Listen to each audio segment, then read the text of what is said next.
बिस्मिल्लाहिर्रहमानिर्रहीम। अस्सलामु अलैकुम दोस्तों, उम्मीद है आप सब खैर-ओ-आफियत से होंगे।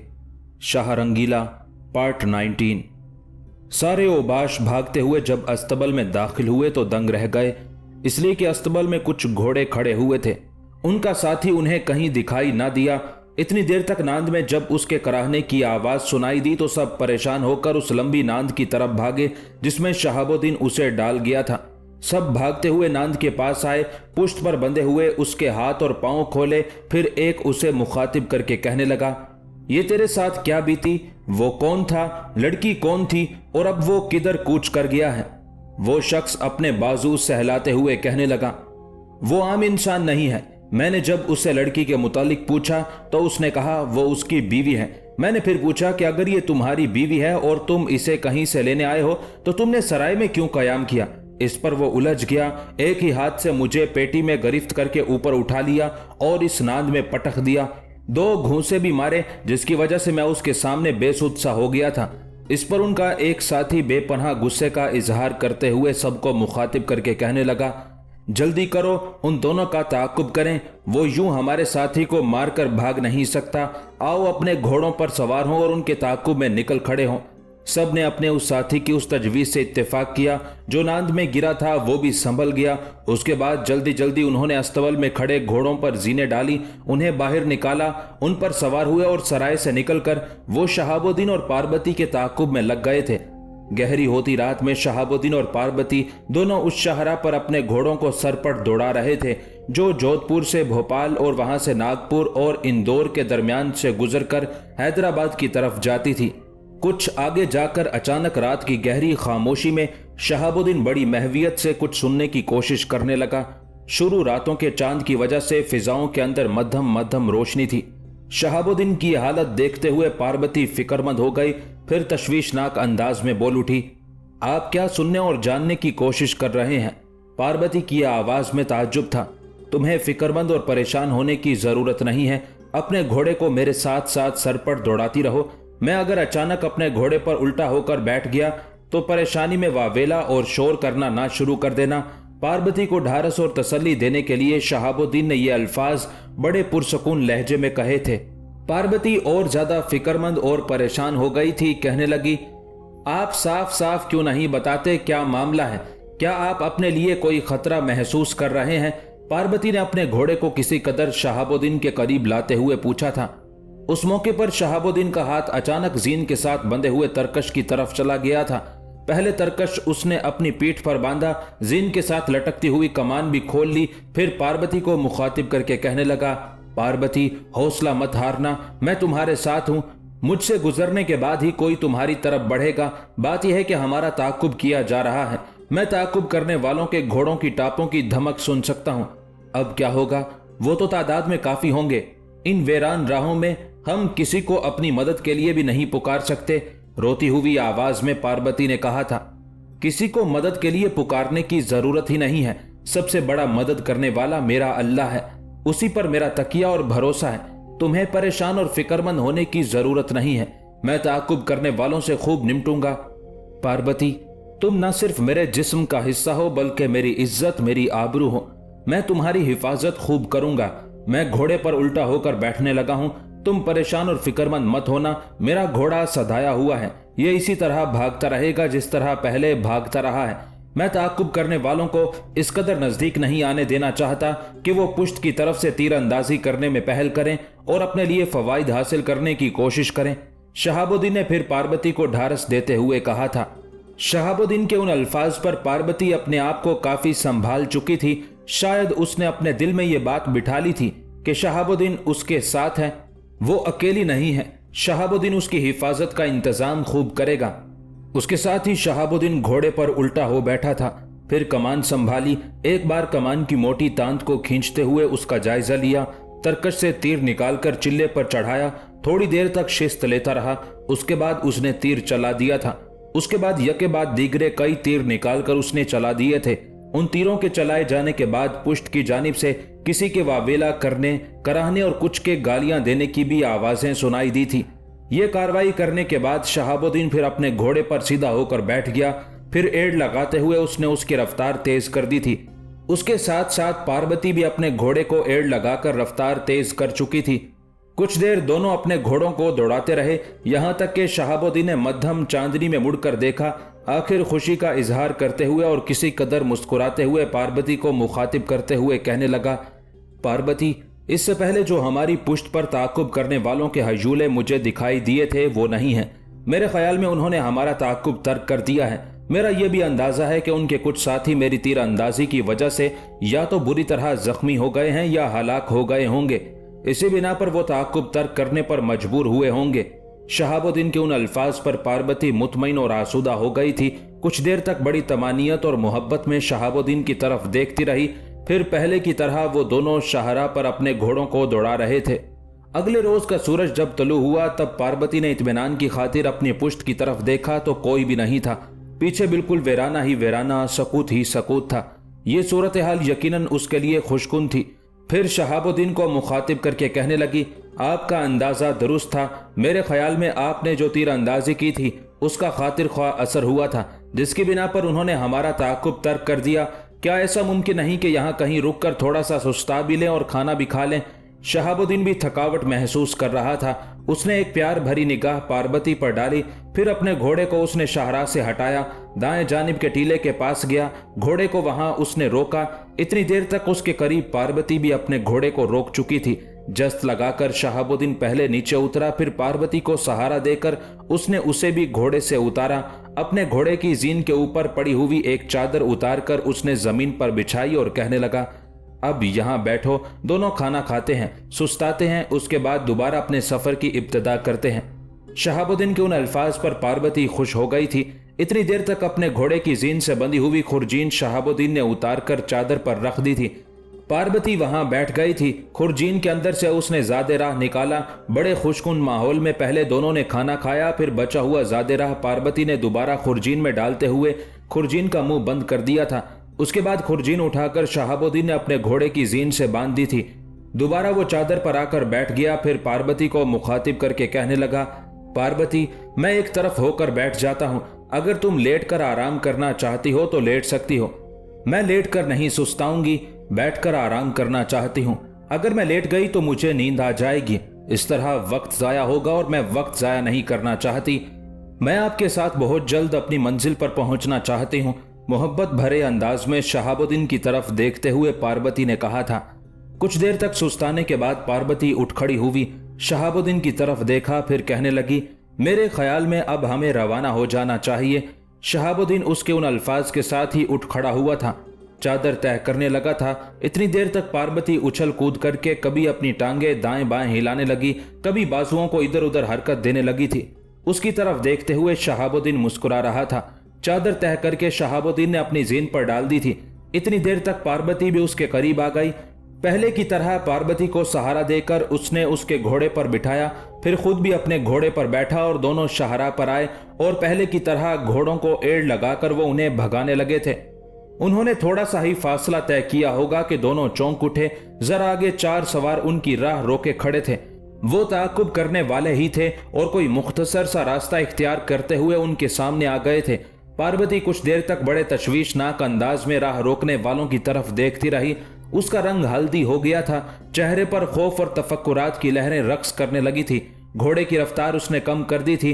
उस मौके पर शहाबुद्दीन बड़े गौर से उसकी तरफ देख रहा था, साथ ही उसने भी अपने घोड़े की रफ्तार कम कर दी थी।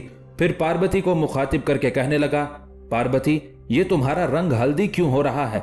मैं जानता हूं ये जो सवार सामने खड़े हैं ये राह रोकने वाले हैं।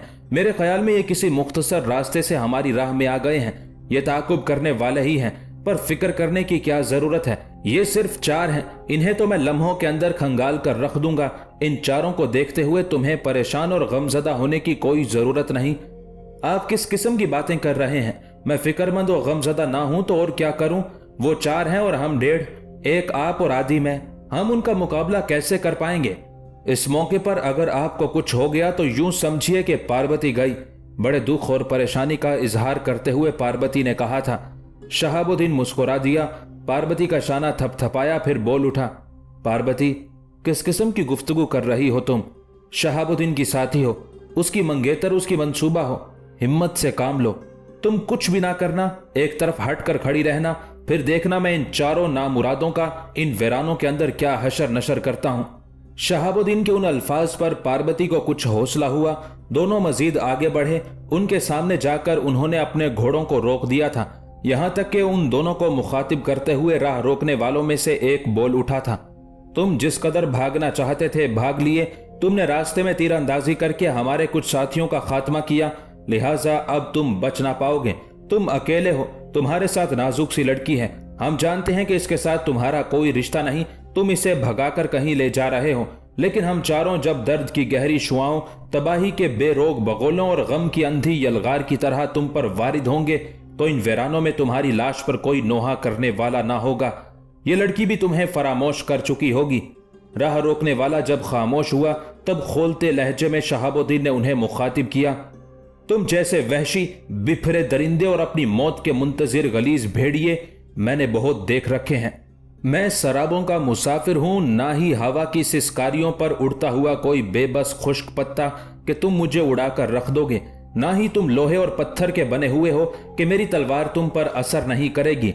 औरों के अक्स रोंदने वालों, आगे बढ़कर मुझसे टकराओ। जिस तरह तेज बारिश कागज पर लिखी हुई कच्ची तहरीरों और दीवार पर बने हुए कच्चे रंगों के नकूश को मिटा देती है, ऐसे मैं भी अगर तुम्हें खून का गुस्ल देता हुआ ना निकल जाऊं तो मेरा नाम तब्दील कर देना। आगे बढ़कर मुझसे टकराओ, फिर देखो मौत की खूनी मुसाफतें किसका मुकद्दर बनती हैं और कामयाबियों की कथा किसका बख्त और नसीब बनती है। शहाबुद्दीन की उस गुफ्तगू पर वो चारों एक दूसरे की तरफ देखते हुए सलाह मशवरा करने लगे थे कि अचानक शहाबुद्दीन ने अपनी पेटी से भारी फल का खंजर निकाला, ताक कर मारा और उसका खंजर उनमें से एक का सीना चीरता हुआ निकल गया था। वो चीख मारता हुआ अपने घोड़े से गिर गया था। अचानक उस तब्दीली पर वो तीनों परेशान से हो गए थे, अपने साथी की तरफ देखने लगे थे। ऐन उसी मौके पर वहशियाना अंदाज में शहाबुद्दीन ने अपने घोड़े को एड़ लगाई।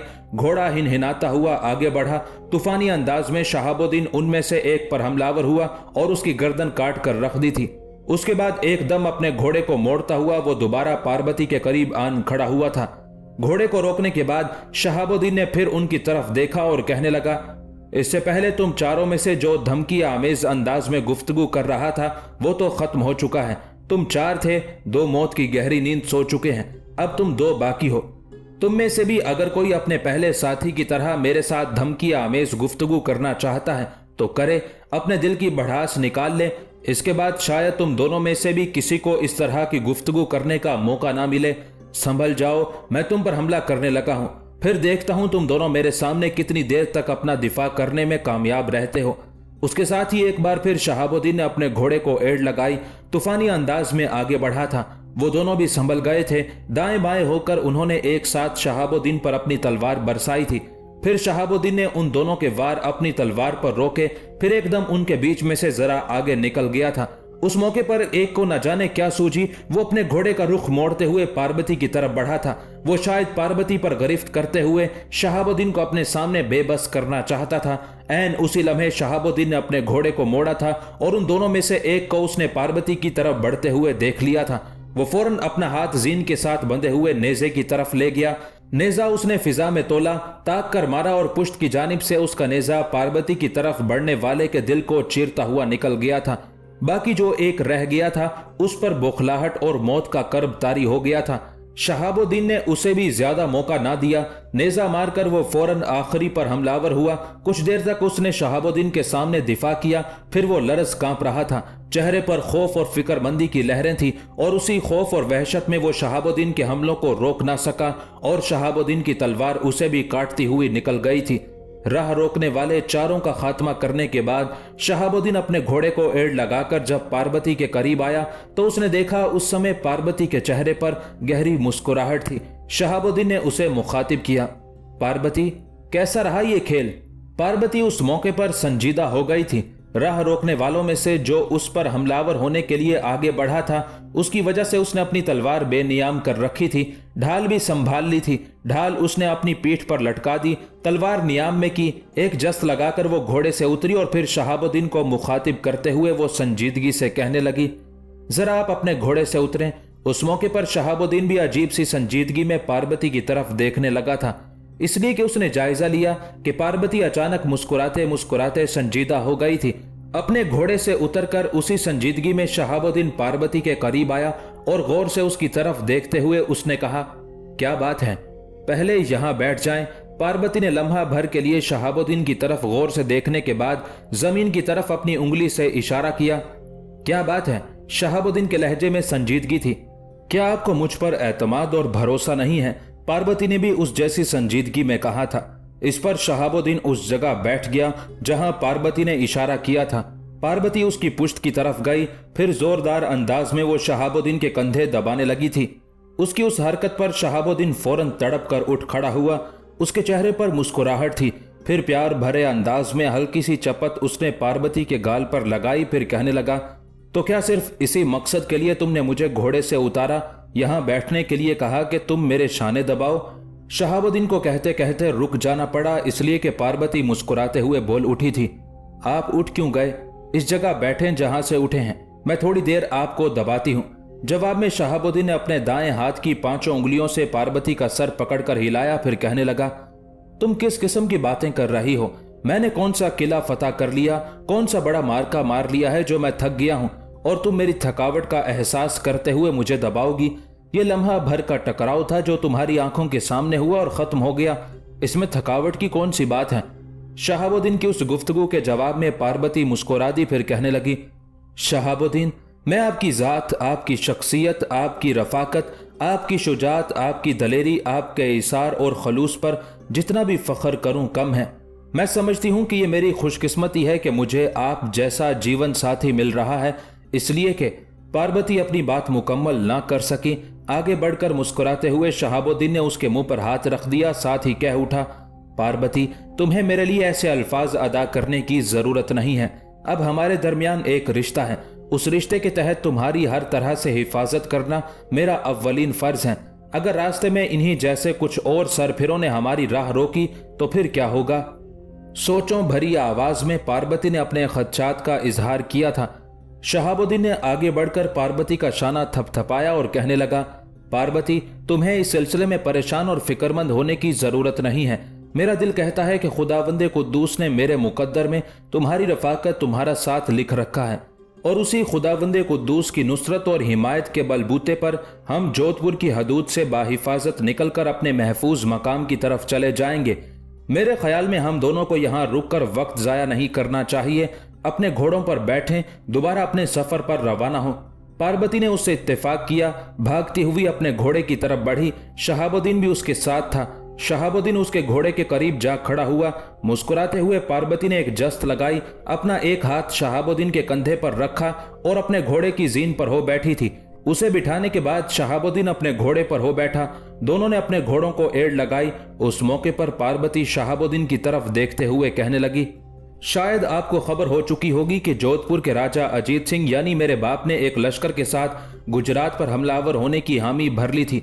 एक लश्कर उसकी मदद के लिए उसे दिल्ली से भी मिलना था। मेरे ख्याल में मेरा बाप दोनों लश्करों को लेकर गुजरात की तरफ रवाना हो चुका होगा। यकीनन उसका मुकाबला करने के लिए चचा निजामुल मुल्क भाई मीर मन्नू भी दक्कन से शुमाल का रुख किए हुए होंगे। हो सकता है इस मौके पर बाकी भाई भी लश्कर में शामिल हो और उनकी बीवियां भी उनके साथ हों। इसलिए मैं चाहती हूं कि पहले हैदराबाद का रुख करने की बजाय हम ये जानने की कोशिश करें कि हमारा लश्कर कहाँ है और उसमें हम शामिल हो जाएं और दोनों लश्करों के टकराव के दौरान किसी न किसी तरीके से मैं अपने बाप पर यह वाजे करूंगी कि मैं जोधपुर से निकलकर जहां आना चाहती थी वहां आ चुकी हूं। इस तरह उसे यह एहसास हो जाएगा कि कुदरत ने जो फैसले करने होते हैं वो यकीनन इंसान की मर्जी और उसके इरादे के खिलाफ पूरे होकर रहते हैं। पार्वती जब खामोश हुई तब कुछ देर तक शहाबुद्दीन मुस्कुराते हुए उसकी तरफ देखता रहा। फिर उसकी आवाज सुनाई दी, पार्वती, जैसा तुम चाह रही हो ऐसा ही होगा। आओ अपने घोड़ों को एड़ लगाकर उन्हें सरपट दौड़ाएं। मैं तुम्हारी तजवीज पर अमल करूंगा। पहले हैदराबाद जाने की बजाय लश्कर में शामिल होंगे। मैं चाहता हूं कि मैं खुद भी इस टकराव में हिस्सा लूं। जवाब में पार्वती मुस्कुरा दी। फिर दोनों ने खुशकुन अंदाज में एक दूसरे की तरफ देखते हुए अपने घोड़ों को एड़ लगाई। साथ ही दोनों अपने घोड़ों को सरपट दौड़ा रहे थे। गुजरात पर हमलावर होने के लिए अजीत सिंह एक बहुत बड़ा लश्कर लेकर जनूब का रुख किए हुए था। एक लश्कर उसने जोधपुर से लिया था, दूसरा लश्कर उसे दिल्ली से हासिल हुआ था।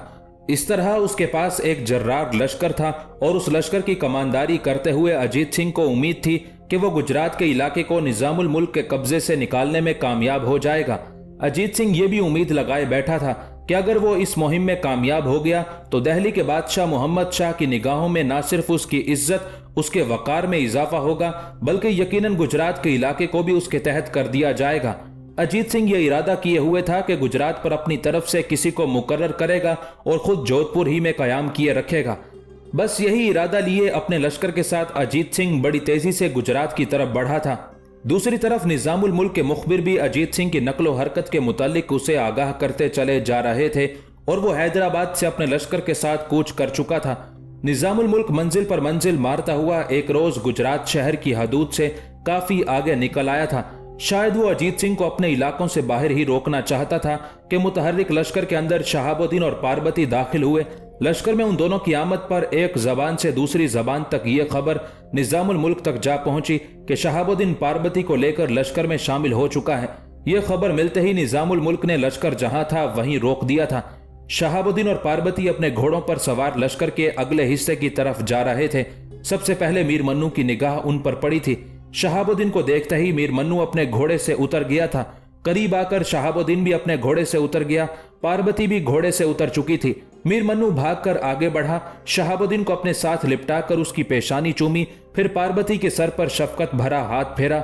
इतनी देर तक निजामुल मुल्क भी उनके करीब आ चुका था। दोनों को गले लगाकर उसने प्यार किया। फिर कावर्द खान और निजामुल मुल्क का चच्चा हैदर खान और गाजी खान भी आकर दोनों से मिले और शहाबुद्दीन को उसकी कामयाबी पर मुबारकबाद दी। जब सब आपस में मिल चुके तब मीर मन्नू की तरफ देखते हुए पार्वती कहने लगी, भाई क्या लश्कर में औरतें भी शामिल हैं?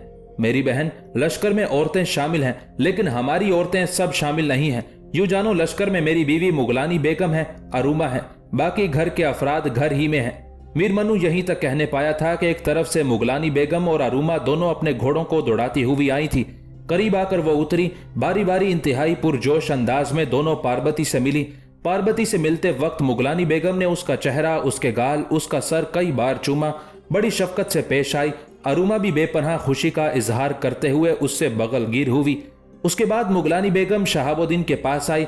कुछ देर तक गौर से उसकी तरफ देखा, फिर प्यार भरे अंदाज में उसका गाल थपथपाया, पेशानी चूमी और कहने लगी, शहाबुद्दीन मेरे अजीज भाई, जो उम्मीद मैंने तुमसे वाबस्ता कर रखी थी, कसम अल्लाह पाक की तुमने उसे पूरा कर दिखाया। मुझे यकीन था कि तुम पार्वती को जोधपुर से जरूर निकाल लाओगे। शहाबुद्दीन ने मुगलानी बेगम का शुक्रिया अदा किया। उस मौके पर पार्वती निजामुल मुल्क के करीब आई और उसे मुखातिब करके कहने लगी, चचा, मुझे उम्मीद है कि मेरा बाप अजीत सिंह भी अपने लश्कर के साथ इधर का रुख किए होगा। मैं चाहती हूं जब उससे हमारा टकराव हो तो किसी न किसी तरीके से उसके कानों में यह बात डाल दी जाए कि उसकी बेटी पार्वती, जिसे उसने जोधपुर में असीर बनाकर रखा था, वो जोधपुर से निकलकर अपनी मंजिल तक पहुंच चुकी है। मेरी बेटी, तुम्हें फिक्रमंद होने की जरूरत नहीं है। जैसा तुम चाह रही हो ऐसा ही होगा। निजामुल मुल्क ने मुस्कुराते हुए पार्वती की तरफ देखते हुए कहा था।